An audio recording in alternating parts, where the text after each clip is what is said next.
Hello students, this is Priyanka and welcome to my channel Live to Learn.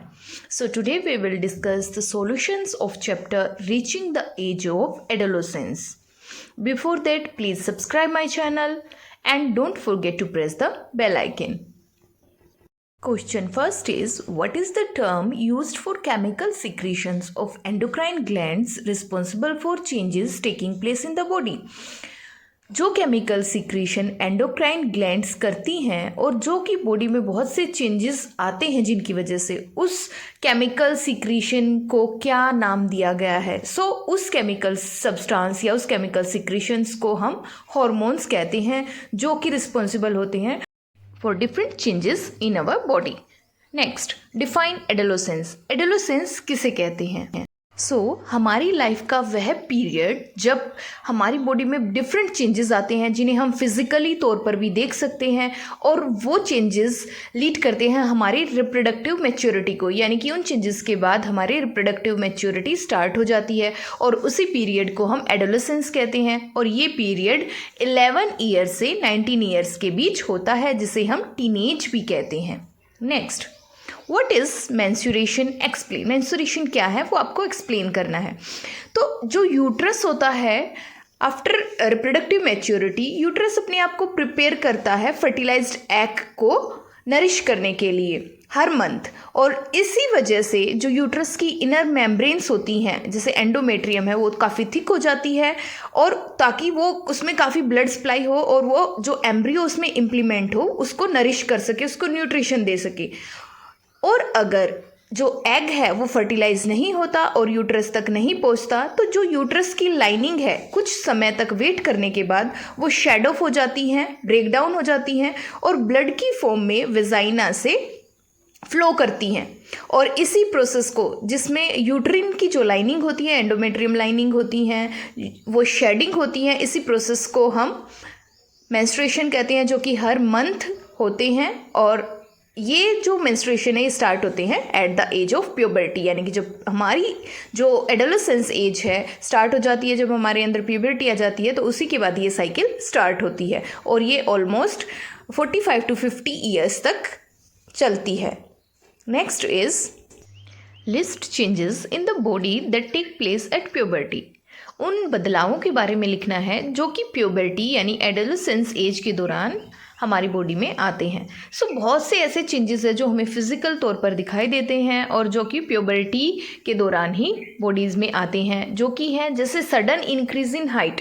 Boys और girls की जो height होती है वो इस एज में अचानक से बढ़ती है और जो मैक्सिमम हाइट होती है वो 17 से 18 ईयर्स तक बढ़ चुकी होती है जितनी बढ़नी होती है।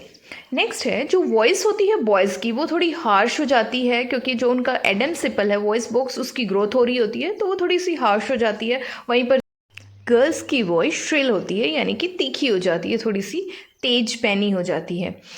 साथ ही इस एज में लड़कों की जो शोल्डर्स होते हैं वो काफ़ी चौड़े हो जाते हैं, उनकी जो मसल्स होती हैं वो ग्रो करनी स्टार्ट होती हैं। वहीं पर जो गर्ल्स होती हैं उनका जो रीजन होता है बिलो द वेस्ट वो भी चौड़ा होना स्टार्ट होता है, वाइडर होना स्टार्ट होता है, उसकी ग्रोथ होनी स्टार्ट हो जाती है। नेक्स्ट इज़ डिफरेंट पार्ट जो होते हैं बॉयज़ और गर्ल्स में, उनमें हेयर ग्रोथ होनी स्टार्ट होती है। वहीं पर जो टीनेजर्स होते हैं उनमें because of the activation of the sweat and sebaceous gland जो एक्ने हैं और जो पीपल हैं उनकी प्रॉब्लम उनको फेस करनी पड़ती है इस एज में। वहीं पर इस एज में बॉयज़ और गर्ल्स में जो सेकेंडरी सेक्सुअल कैरेक्टर्स हैं वो डेवलप होने स्टार्ट होते हैं।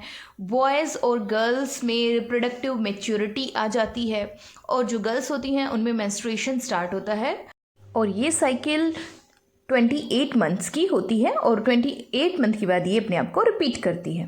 Next, prepare a table having 2 columns depicting name of endocrine glands and hormone secreted by them. आपको एक टेबल बनानी है जिसमें कुछ एंडोक्राइन ग्लैंड्स के नाम लिखने हैं और सामने उनके हॉर्मोन्स के नाम लिखने हैं जो उनके द्वारा सीक्रेट होते हैं। First one is the testis.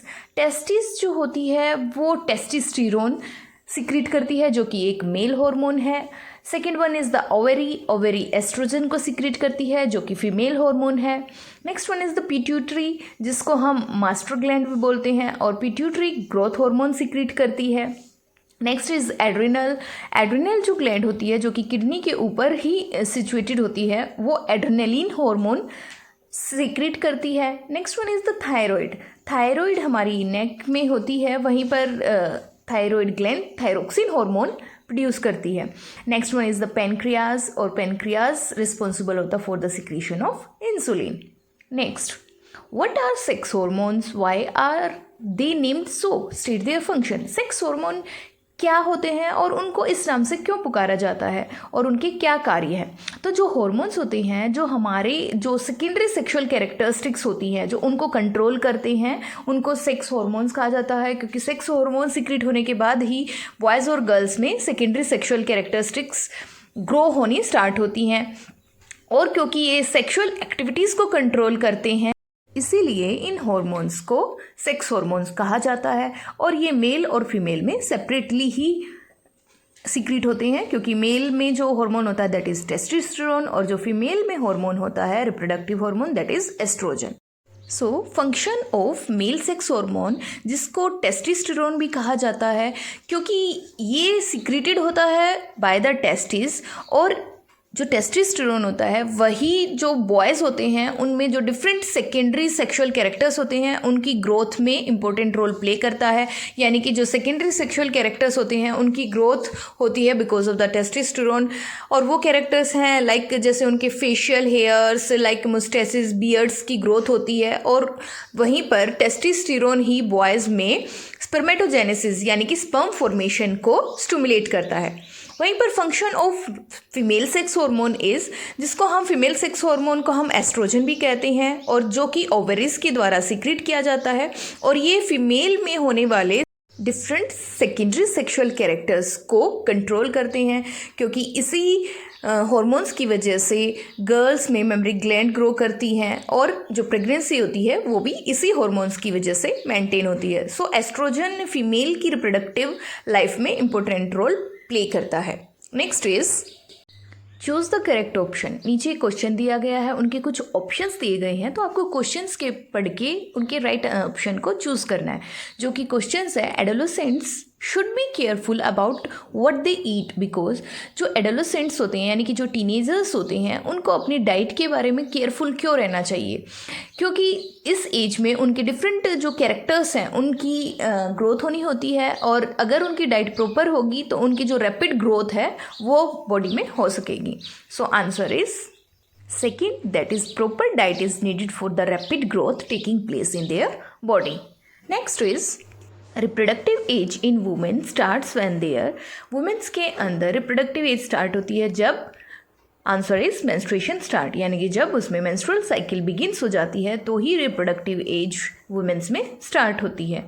Next is the right meal for adolescents consist of, यानी कि एडोलेसेंस एज में कौन सा जो खाना है वो सबसे अच्छा माना जाएगा। सो answer is chapati, dal and vegetables, क्योंकि इस एज में न्यूट्रिशियस फूड ही खाना चाहिए, क्योंकि इसमें ग्रोथ होती है और प्रॉपर ग्रोथ के लिए जो न्यूट्रिशियस फूड है वही इम्पोर्टेंट होता है। So answer is second, chapati, dal and vegetables. Next question is right notes on first Adam's apple. Adam's apple पर आपको एक शॉर्ट नोट लिखना है। सो एडम्स एप्पल यानी कि प्यूबर्टी के दौरान जो गर्ल्स होती हैं और बॉयज़ होती हैं उनकी वॉइस में कुछ चेंजेस आते हैं, क्योंकि इस एज में जो वॉइस बॉक्स है जिसको हम लैरिंक्स कहते हैं उसकी ग्रोथ हो रही होती है, उसमें कुछ चेंजेस आते हैं, और बॉयज़ में उनकी जो वॉइस बॉक्स है वो थोड़ा सा ज़्यादा ही ग्रोथ हो जाती है उसकी, और वो बाहर की तरफ प्रोटाउड होता है, यानी कि बाहर की तरफ निकला हुआ दिखाई देता है, जो कि चिन के नीचे और नेक से थोड़ा सा ऊपर वाले पार्ट में मिडल में आपको दिखाई देता है। सो इसी को जो ये ग्रोथ होती है, इसी वॉइस बॉक्स को हम एडम्स एप्पल कहते हैं। Next is short note on secondary sexual characters. Secondary sexual characters हम उन कैरेक्टरिस्टिक्स को कहते हैं जो कि एक पर्टिकुलर एज में स्टार्ट होते हैं और जो कि इजीली विजिबल होते हैं हमें फिजिकली तौर पर देखने में, और उन चेंजेस की हेल्प से हम आसानी से किसी भी बॉय और गर्ल यानी कि मेल और फीमेल में डिफरेंस कर सकते हैं। जैसे ये चेंजेस हैं, जैसे गर्ल्स में ब्रेस्ट इंक्रीज होना या फिर बॉयज़ में उनके जो फेशियल हेयर्स हैं, मुस्टैच एंड बियर्ड्स, उनकी ग्रोथ होना। तो ये कुछ चेंजेस होते हैं जिनकी वजह से हम इजीली आउटवर्ड अपीयरेंस की हेल्प से इजीली देखकर हम बता सकते हैं कि which one is the girl and which one is the boy. और इन्हीं कैरेक्टरिस्टिक्स को जो कि एक रिप्रोडक्टिव एज यानी कि एडोलेसेंस के दौरान ही ग्रो करते हैं हमारी बॉडी में, इन चेंजेस को हम सेकेंडरी सेक्सुअल कैरेक्टर्स कहते हैं। Next question is sex determination in unborn child, यानी कि जब बच्चा वॉम में होता है मदर के, उसमें सेक्स का डिटर्मिनेशन कैसे होता है कि उसका जो सेक्स है वो बर्थ के टाइम पे फीमेल होगा या मेल होगा, गर्ल होगा या बॉय होगा, वो कैसे डिटरमाइन होता है। तो किसी भी बच्चे का जो सेक्स है वो डिटरमाइंड होता है by the sex chromosome of the father that fertilize the egg. तो जो ह्यूमन बींग्स होते हैं उनमें 23 पेयर ऑफ क्रोमोसोम्स होते हैं, और इन 23 पेयर ऑफ क्रोमोसोम्स में जो लास्ट पेयर ऑफ क्रोमोसोम्स होता है वो सेक्स क्रोमोसोम्स होता है। तो जब मेल गैमेट बनती हैं तो उसमें एक गैमेट में 22 क्रोमोसोम्स और एक जो सेक्स क्रोमोसोम्स होता है उसमें से एक chromosomes either it is x और एक वाई वो उसमें कंटेन होता है। तो इसमें मेल गैमेट्स जो बनेंगी वो दो तरह की हो सकती हैं, एक जिसमें 22 number of chromosomes plus x chromosomes होगा, और एक में 22 नंबर ऑफ क्रोमोसोम्स प्लस एक वाई क्रोमोसोम्स हो सकता है। लेकिन अगर फीमेल की जो गैमेट्स होती हैं अगर उनको देखी जाए तो जो फीमेल होती हैं उसमें जो सेक्स क्रोमोसोम होते हैं वो दोनों एक्स एक्स ही होते हैं। तो उसकी दोनों ही गैमेट जो फॉर्म होंगी उनमें 22 number of chromosomes plus X chromosome, और सेकेंड जो गैमेट होगी उसमें भी 22 number of chromosomes plus X chromosome ही होगा, क्योंकि फीमेल में सेक्स क्रोमोसोम्स एक्स एक्स होते हैं और मेल में sex chromosomes X and Y होते हैं। जैसा कि हम एक डायग्राम्स के थ्रू इसको जान सकते हैं कि किस तरह से एक चाइल्ड का सेक्स डिटरमाइन होता है। जिसे आप यहाँ पर देख सकते हो, जो फादर है उसके पास एक्स एंड वाई क्रोमोसोम्स हैं और जो मदर है x and x chromosome carry कर रही हैं। तो जब ये गैमेट फॉर्म होती हैं तो अगर फादर का एक्स क्रोमोसोम मदर के एक्स क्रोमोसोम के साथ फर्टिलाइज होता है तो दोनों एक्स एक्स क्रोमोसोम आएंगे तो जो बेबी होगा वो डॉटर होगी। अगर फादर की साइड से वाई गैमेट फ्यूज़ होती है और मदर की साइड से तो हर हाल में एक्स गैमेट ही फ्यूज़ होनी होती है, तो जो नेक्स्ट जो चाइल्ड बनेगा दैट इज सन, यानी कि वो बेटा हो सकता है। और इसी तरह से सेकंड प्रोबेबिलिटी भी डॉटर एंड सन की है। तो इस तरह से जो सेक्स ऑफ द चाइल्ड होता है वो डिटरमाइन होता है by the chromosomes of the father, यानी कि जो फादर की गैमेट्स हैं उनके ऊपर ही डिपेंड करता है एक अनबोर्न बेबी का sex determination. Next question is word game, use the clues to work out the words. नीचे एक पजल दी गई है और यहाँ पर आपको एक्रोस और डाउन कुछ हिंट दी गई हैं, तो इन हिंट को पढ़ के आपको इनके आंसर को पजल में फिल करना है। So first, across protruding voice box in boys, उसको क्या कहते हैं जिसमें वॉइस बॉक्स बॉयज में बाहर की तरफ प्रोट्रूड हो जाता है, that is Adam's apple. Glands without duct, तो डक्टलेस जो ग्लैंड है that is endocrine gland. Endocrine glands attach to the brain, तो वो एंडोक्राइन ग्लैंड जो ब्रेन से अटैच है that is the pituitary. Next, secretion of endocrine glands is, तो जो एंडोक्राइन ग्लैंड्स होती हैं वो जो केमिकल सिक्रीशन करती हैं उसको हम हार्मोन कहते हैं। नेक्स्ट, पैनक्रियाटिक हार्मोन, तो पैनक्रियास जो है वो कौन सा हार्मोन सिक्रीट करता है, that is insulin. Next, female hormone, तो female hormone is oestrogen. Next, down अगर हम देखें तो male hormone is testosterone. Next, secretes thyroxine, तो थायरोक्सिन हार्मोन थायराइड ग्लैंड के द्वारा ही सिक्रीट होता है, so answer is thyroid. Another term for teenage, तो टीनेज को हम एडोलेसेंस भी कहते हैं, सो answer is adolescence. Next, hormone reaches here through blood stream, यानी कि ब्लड स्ट्रीम्स के थ्रू जिस साइट पे हार्मोन रीच करते हैं पहुंचते हैं उसको हम कहते हैं target site. Next one is the voice box. So voice box is also known as the larynx. And the last one is term for changes at adolescence, यानी कि adolescence के दौरान जो हमारी बॉडी में चेंजेस आते हैं उनको हम क्या टर्म दे सकते हैं। So answer is puberty. उस चेंजेस को हम प्यूबर्टी कहते हैं, यानी कि वो स्टेज जिसमें हमारी बॉडी में कुछ चेंजेस आते हैं, that is also known as the puberty. So इस तरह से आप इन आंसर को, जो ये पजल दी गई है, आप इनमें अक्रॉस और डाउन फिल कर सकते हो, जैसा कि हमने इसमें आगे आंसर में फिल करके भी दिखाया हुआ है। तो आप इस तरह से इसको अपनी कॉपी में नोट डाउन भी कर सकते हैं।